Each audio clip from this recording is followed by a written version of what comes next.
et ce que nous devons faire pour faire face au changement. Eh bien, c'est la plus grande commande d'avions de l'histoire de Qantas et elle comprend 12 Airbus et 350 000 jets spécialement conçus pour les vols long courriers. Juste au moment où tout le monde pensait que la situation ne pouvait pas empirer pour Boeing, 3 compagnies aériennes, Emirates, KLM et Qantas, ont fait des annonces choquantes qui pourraient avoir des implications significatives pour le constructeur aéronautique américain. Pendant des années, ces compagnies aériennes ont choisi Boeing comme leur option privilégiée. Maintenant, ils ont surpris beaucoup de monde en se tournant vers le plus grand rival de Boeing, Airbus, et ils ont réaffirmé leur décision en passant des commandes importantes pour des avions Airbus. Alors, pourquoi ces compagnies aériennes ont-elles pris des décisions aussi audacieuses? Et qu'est-ce que cela signifie pour Boeing, Airbus et l'industrie en général? Découvrons-le. Commençons par Emirates, la plus grande compagnie aérienne du Moyen-Orient en termes de valeur de marque. Cette compagnie a acquis une réputation d'être l'un des plus grands clients de Boeing à l'échelle mondiale. Il détient même le record d'être le plus grand opérateur du type d'avion Boeing 777. En plus de cela, actuellement, il détient le record de la plus grande commande du nouvel avion Boeing 777X, s'élevant à un impressionnant 205 unités. La relation entre Boeing et Emirates a été si forte à tel point qu'il y a quelques années, Martin Beintrod, alors vice-président senior des ventes pour le Moyen-Orient, l'Asie centrale et du Sud chez Boeing, a été cité disant « Nous partageons déjà une relation très étroite avec nos partenaires chez Emirates, comme en témoigne leur contribution au programme 777. Et nous n'avons aucun doute que cela continuera à l'avenir. Pour beaucoup, la relation que ces partenaires avaient forgée était si forte et presque incassable. Cependant, Emirates a surpris tout le monde en annonçant un accord avec le plus grand rival de Boeing dans l'industrie, Airbus. Cela a commencé en 2019 lorsque la compagnie a annoncé qu'elle avait passé une commande de 50 unités de l'avion gros porteur Airbus A350-900 d'une valeur de 16 milliards de dollars. Beaucoup n'ont pas accordé beaucoup d'importance à ce mouvement, le percevant comme une tentative pour aider Emirates à diversifier sa flotte. Cependant, 4 ans plus tard au salon aéronautique de Dubaï, il a annoncé un nouvel accord avec Airbus pour l'achat de 15 unités supplémentaires de l'A350-900 d'une valeur de 9 milliards de dollars, portant le nombre total d'avions commandés à 65 unités.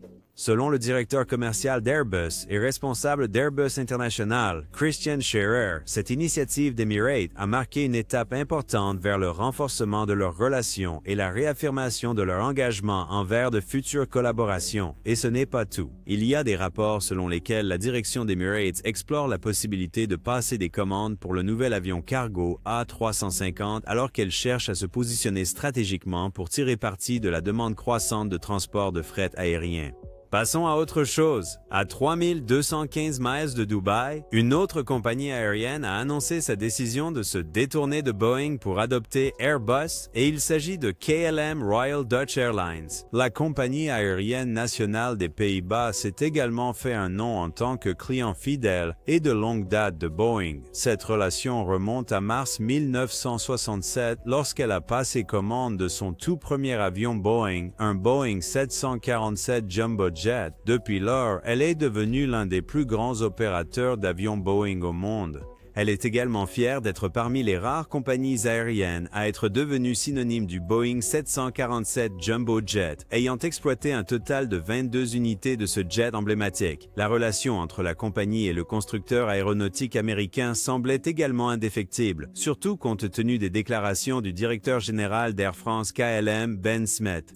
Selon Smith, la compagnie aérienne était engagée dans sa relation avec Boeing et envisageait de devenir une compagnie entièrement Boeing dans les prochaines années. Elle cherchait à atteindre cet objectif en remplaçant ses avions Airbus A330 vieillissants par des avions gros porteurs Boeing 777 et 787 Dreamliner plus récents et plus économes en carburant. Cependant, dans un retournement de situation choquant, KLM a annoncé qu'elle avait passé une commande de 50 unités de l'Airbus A350-900 avec une option pour 40 unités supplémentaires à l'avenir. Et c'est là que les choses deviennent intéressantes. Les avions Airbus commandés sont destinés à remplacer les avions gros porteurs Boeing vieillissants de la flotte de KLM. En essence, cette décision est en contradiction directe avec la déclaration précédente de Ben Smith. De plus, KLM a annoncé son intention de recevoir 3 3 unités de la toute nouvelle version cargo de l'Airbus A350. Ces unités remplaceront les anciens cargos Boeing 747 actuellement en service dans sa division cargo KLM Cargo. C'est tout à fait surprenant, surtout en considérant le fait que la compagnie aérienne avait l'option de remplacer les avions cargo Boeing par d'autres options Boeing comme le Boeing 777F.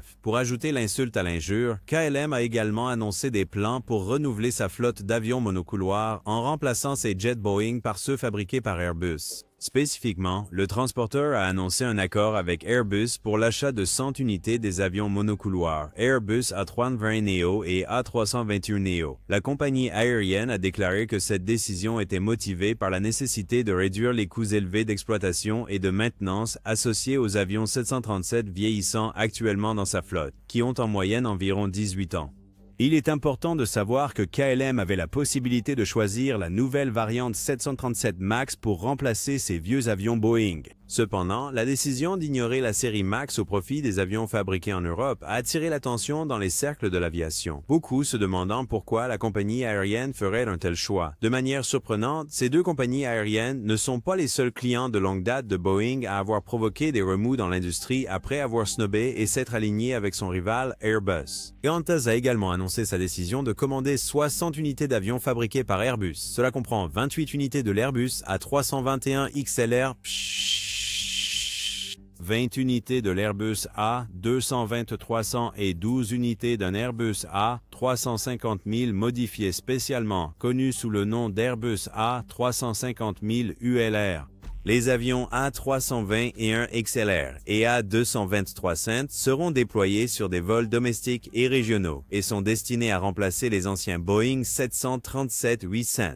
Dans une démarche similaire à celle de KLM, Qantas a également ignoré les nouveaux Boeing MAX et a choisi Airbus comme remplaçant des avions fabriqués aux États-Unis. Passons maintenant à l'A350 ULR mentionné précédemment. Qantas a l'intention de déployer ces avions dans le cadre du programme Project Sunrise de Qantas qui établira des vols sans escale depuis la côte est de l'Australie vers des destinations telles que Londres, New York et le Cap. Cet avion est unique car Qantas a demandé à Airbus d'installer un réservoir de carburant supplémentaire pour permettre à l'avion de transporter suffisamment de carburant pour le vol ultra long courrier. C'est la même chose que Singapore Airlines a fait avec son A359 spécialement conçu qu'elle déploie sur son vol de Singapour à New York. Maintenant, pourquoi ce mouvement de Qantas est-il choquant? Vous voyez, lorsque Qantas a annoncé le projet Sunrise, elle a invité à la fois Boeing et Airbus à proposer leurs meilleurs avions.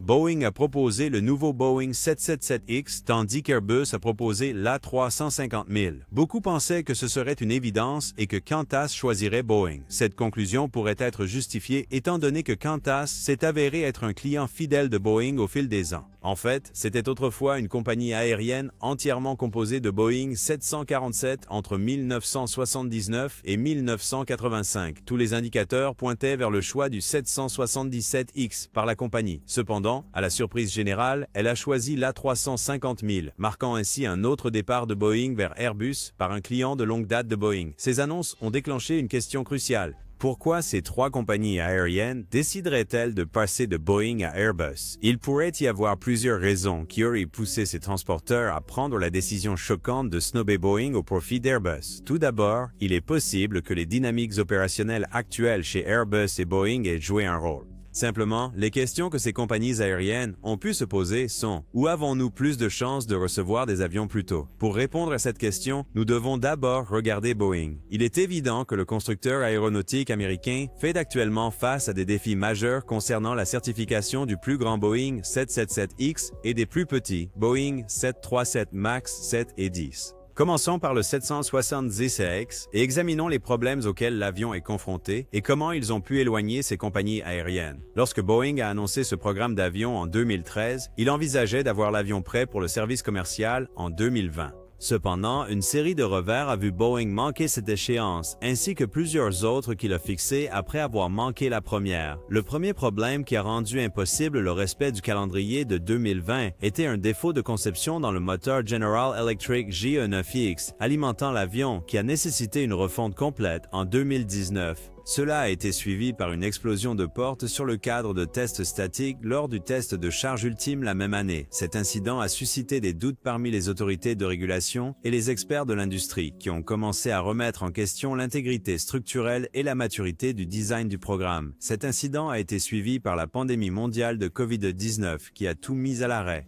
En 2021, la Federal Aviation Administration a informé Boeing qu'elle retarderait la certification de type jusqu'à la mi- ou fin 2023. Un an plus tard, un autre problème de moteur a encore repoussé le calendrier d'entrée en service. Le plus récent est survenu en août 2024 lorsque l'équipe d'ingénierie a découvert des fissures dans certains des liens de poussée. Maintenant, Boeing s'attend à ce que l'avion soit prêt pour le service commercial en 2026. Cependant, certains acteurs de l'industrie, comme Emirates, ont remis en question la capacité de Boeing à atteindre cet objectif, affirmant que le calendrier le plus logique serait 2027 ou même 2028. Revenons aux 3 transporteurs, il est probable qu'ils aient décidé de commander chez Airbus puisqu'il garantit des livraisons sûres des avions gros porteurs dont ils ont besoin dès que possible. Parier sur Airbus pour obtenir la certification du 777X et le rendre prêt pour le service commercial pourrait ne pas être la décision la plus faisable pour eux. Le cas est le même pour les avions monocouloirs. Boeing avait initialement prévu de faire certifier les avions 737 MAX 7 et 10 et de les rendre prêts pour le service commercial au début des années 2020. Cependant, tout comme c'est le cas avec le 777-10, ces avions ont rencontré un certain nombre de revers qui ont fait glisser ce calendrier à plusieurs reprises. L'un de ces revers concernait un problème avec le dispositif de réduction de charge du moteur CFM LEAP. Cet appareil est conçu pour séparer le ventilateur du moteur du cœur en cas de collision avec un oiseau. Lors des tests, l'équipe d'ingénierie a découvert que l'appareil a pour effet secondaire de potentiellement déverser de l'huile dans le cœur chaud du moteur, entraînant ainsi de la fumée toxique. De plus, il a été révélé que le système anti-givrage du MAX est sujet à une surchauffe dans certaines conditions. Si cela se produit, le barillet intérieur des entrées du moteur pourrait échouer, augmentant potentiellement le risque d'un crash fatal. Boeing a également cherché à obtenir une dérogation de sécurité pour ses avions en ce qui concerne le système d'indicateur de moteur. Le constructeur aéronautique soutient que les systèmes actuels, que les pilotes doivent gérer manuellement pour éviter la surchauffe de l'entrée du moteur, offrent déjà un niveau de sécurité équivalent et qu'une dérogation temporaire accélérerait simplement les livraisons. Cependant, cette initiative de Boeing a provoqué des tensions entre l'entreprise et les législateurs et régulateurs qui soutiennent qu'une telle exemption reviendrait à privilégier les profits au détriment de la sécurité. Maintenant, avec ces défis en jeu, il va sans dire que Boeing pourrait ne pas réussir à préparer ses avions pour le service aussi rapidement que les compagnies aériennes pourraient en avoir besoin. Cela laisse des compagnies comme Emirates, KLM et Qantas avec un seul choix, se tourner vers le constructeur qui garantit une livraison ponctuelle, à savoir Airbus. Un autre facteur qui pourrait avoir poussé ces compagnies aériennes à snobber Boeing et à se tourner vers Airbus est lié au fait que les retards de Boeing surviennent à un moment où l'industrie connaît une demande croissante pour le transport aérien de passagers. En 2024, les données de l'Association internationale du transport aérien ont montré que le trafic total de l'année mesuré en kilomètres passagers payants a augmenté de 10,4% par rapport à l'année précédente. C'était également 3,8% au-dessus des niveaux pré-pandémiques. La même année, le trafic international sur l'année entière a augmenté de 13,6% par rapport à 2023, tandis que la capacité a augmenté de 12,8%. Le trafic domestique sur l'année entière a également augmenté de 5,7% par rapport à 2023, tandis que la capacité a grimpé de 2,5%. En regardant vers l'avenir, les analystes de l'industrie prévoient que le transport aérien mondial augmentera de plus de 40% d'ici 2030 par rapport au niveau pré-pandémique. Au cours des 2 prochaines décennies, cette demande devrait augmenter en moyenne de 4,3% par an. Alors, que signifient tous ces chiffres? Simple, les compagnies aériennes ont besoin d'avions pour s'assurer qu'elles sont stratégiquement positionnées pour répondre à cette demande. Donc, lorsque ces compagnies aériennes ont le moindre indice qu'un constructeur d'avions pourrait ne pas être en mesure de livrer des avions dans des délais raisonnables, elles sont plus susceptibles de chercher d'autres alternatives sur le marché. Et c'est exactement le cas avec Emirates, KLM et Qantas. Ils ont réalisé qu'actuellement, Boeing pourrait ne pas être en mesure de répondre à leurs demandes de livraison et cela pourrait avoir été un facteur majeur derrière leur décision de travailler avec Airbus malgré leur fidélité de longue date à Boeing.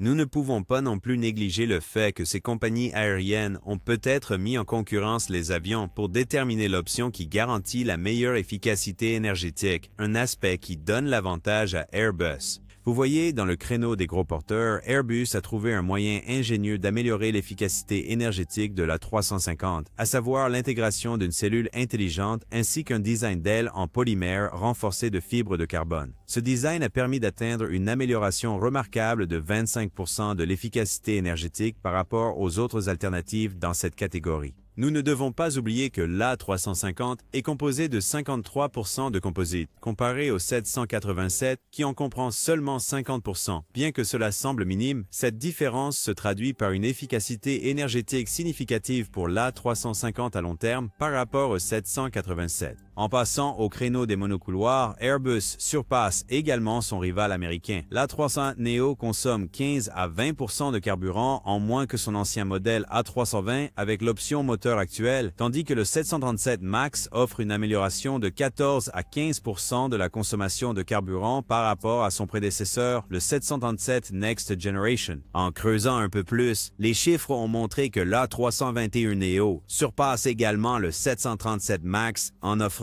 entre 30 et 39% de sièges en plus par gallon qu'un 737 MAX 8 qui offre entre 15 et 24%. Nous ne pouvons pas ignorer le fait que les charclettes avancées d'Airbus et la technologie de moteur plus récente donnent également à l'avion un avantage sur les winglets à pointe fendue de Boeing. En bref, si des compagnies comme KLM veulent réduire les factures de carburant et les émissions, la famille A320neo est sans aucun doute le choix le plus judicieux, et cela pourrait avoir été la raison derrière la décision de la compagnie aérienne sous pavillon néerlandais de privilégier Airbus plutôt que Boeing dans ses plans de renouvellement de flotte. De plus, il est possible que ces compagnies aériennes aient décidé de se tenir à l'écart de Boeing, du moins jusqu'à ce qu'elles remettent de l'ordre dans ses affaires. Au cours des dernières années, Boeing a fait l'objet d'un examen accru pour ce qui a été qualifié de culture de travail toxique qui privilégie les profits au détriment de la sécurité et de la qualité. À différentes occasions, des employés actuels et anciens de Boeing ont avancé des allégations accablantes de violations flagrantes des procédures de sécurité dans le processus de fabrication. Ils ont ajouté que chaque fois qu'ils exprimaient des préoccupations concernant ces violations, ils étaient menacés et on leur disait de faire tout ce qu'il fallait pour que les avions soient prêts le plus rapidement possible. Un audit récent de la Federal Aviation Administration a également corroboré ces affirmations après que des résultats ont montré des preuves de violation flagrante des normes réglementaires. De plus, le constructeur aéronautique américain a été vivement critiqué pour avoir licencié des ingénieurs expérimentés et les avoir remplacés par des ingénieurs relativement inexpérimentés. Cela a créé un écart de compétences important au sein de l'entreprise et beaucoup craignent que cela ne commence bientôt à se manifester sous forme de crash tragique. Il va sans dire que toute compagnie aérienne choisirait de prendre du recul et de voir comment Boeing aborde d'abord ses problèmes avant de s'engager à acheter de nouveaux avions de l'entreprise. Cela pourrait être le cas avec Emirates, KLM et Qantas. Ils ont pris la décision audacieuse de se tenir à l'écart des avions Boeing jusqu'à ce qu'ils soient convaincus que le constructeur a résolu de manière satisfaisante tous les problèmes soulevés et qu'il a adopté une culture qui privilégie la sécurité, l'innovation et la qualité plutôt que le profit. Ayant examiné certains des facteurs probables qui ont pu déclencher cette décision, découvrons maintenant ce que signifie le choix de ces compagnies aériennes de privilégier Airbus au détriment de Boeing pour les deux constructeurs d'avions et pour l'industrie de l'aviation commerciale en général. Pour Airbus, la décision de ces transporteurs est une musique à leurs oreilles.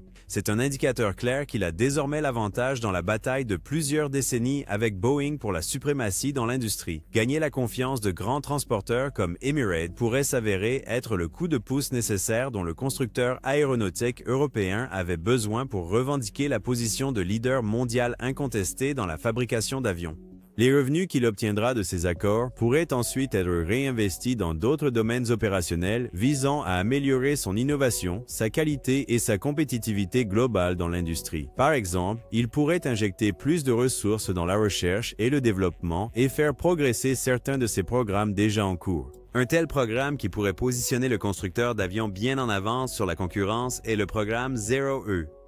Ici, Airbus travaille à développer un moteur à hydrogène capable d'alimenter un avion commercial d'ici 2035. La vision implique l'intégration de plusieurs piles à combustible afin de produire une énergie atteignant la gamme des mégawatts, juste suffisante pour produire un niveau de poussée suffisant pour alimenter un avion commercial sans avoir besoin de carburant traditionnel de secours. De plus, l'entreprise explore la possibilité d'incorporer un concept entièrement électrique qui implique un système de propulsion électrique fonctionnant en collaboration avec le système à hydrogène. Investir davantage de ressources dans ce programme pourrait permettre à Airbus d'atteindre des niveaux d'efficacité impressionnants que Boeing pourrait mettre longtemps à atteindre.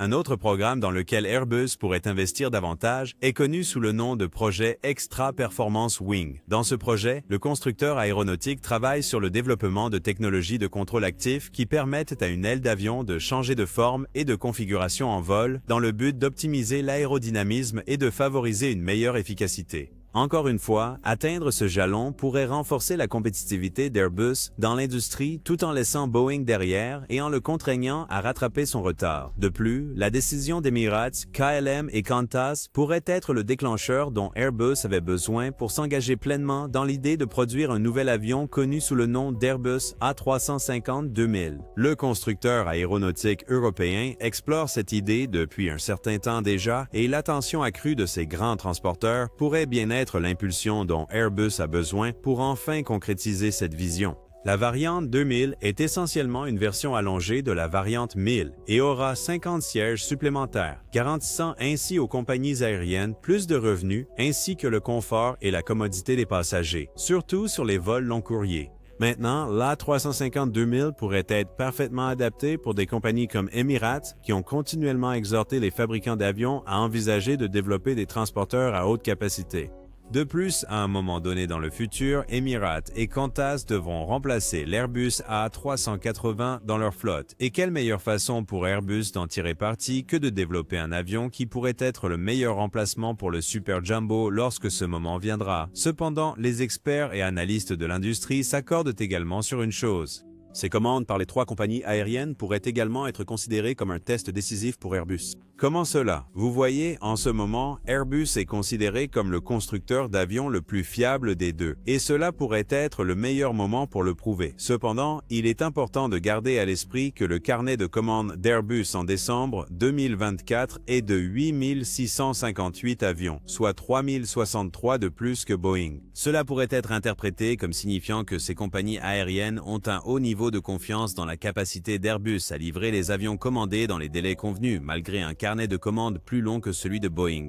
Ainsi, Airbus devrait prendre toutes les mesures possibles pour s'assurer de ne pas trahir la confiance que ces compagnies lui ont accordée. Ne pas livrer les avions à temps pourrait donner à Boeing l'occasion tant attendue de redresser la barre et de prouver qu'il peut à nouveau être digne de confiance et qu'il est de retour en tant que puissance de l'ingénierie aéronautique qu'il était autrefois connu pour être. Cela pourrait également effrayer les clients potentiels qui percevaient Airbus comme le constructeur d'avions le plus fiable, entraînant ainsi une perte de son avantage concurrentiel sur Boeing. Pour Boeing, c'est encore un autre signal d'alarme. Cela signifie que le constructeur aéronautique américain doit tout faire pour regagner la confiance de ses compagnies aériennes et éviter une situation où davantage de compagnies l'ignorent et choisissent d'acheter leurs avions auprès de son rival. Essentiellement, il doit effectuer un revirement complet et adopter une culture qui privilégie la sécurité, la qualité et l'innovation plutôt que les profits. Il y a des signes que le constructeur aéronautique s'engage enfin à adopter cette culture, comme le montrent les récentes mesures prises par la direction sous la direction du nouveau directeur général, Kelly Ortberg. Ortberg a été cité disant qu'il est uniquement concentré sur la communication, la confiance et l'innovation future chez Boeing pour remettre l'entreprise sur la bonne voie. Il a ajouté qu'il s'engage à restaurer Boeing à la position de leader qu'elle occupait autrefois. Les experts s'accordent à dire que c'est un pas dans la bonne direction et qu'avec le temps, l'industrie pourrait revoir le bon vieux Boeing qu'elle connaissait autrefois. Ce n'est qu'en agissant ainsi que Boeing pourra regagner la confiance de ses compagnies aériennes. Ce faisant, Boeing doit également garder à l'esprit que le temps ne joue pas en sa faveur. Pourquoi? Le fait est que ces 3 compagnies aériennes sont pratiquement des pionnières dans leur région. Emirates au Moyen-Orient, Qantas en Australasie et KLM en Europe.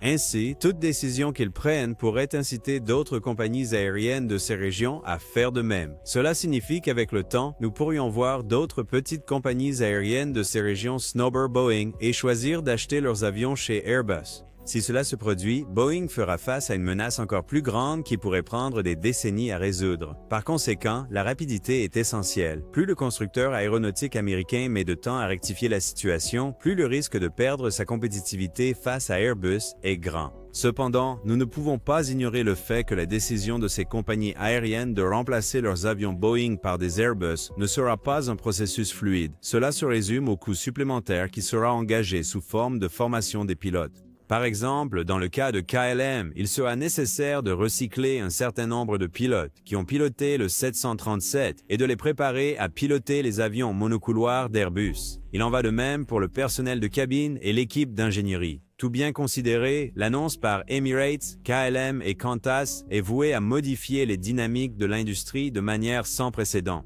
Maintenant, il reste à voir comment Boeing va réagir à cette décision. N'oubliez pas de vous abonner à la chaîne pour plus de vidéos comme celle-ci et nous vous retrouverons dans la prochaine.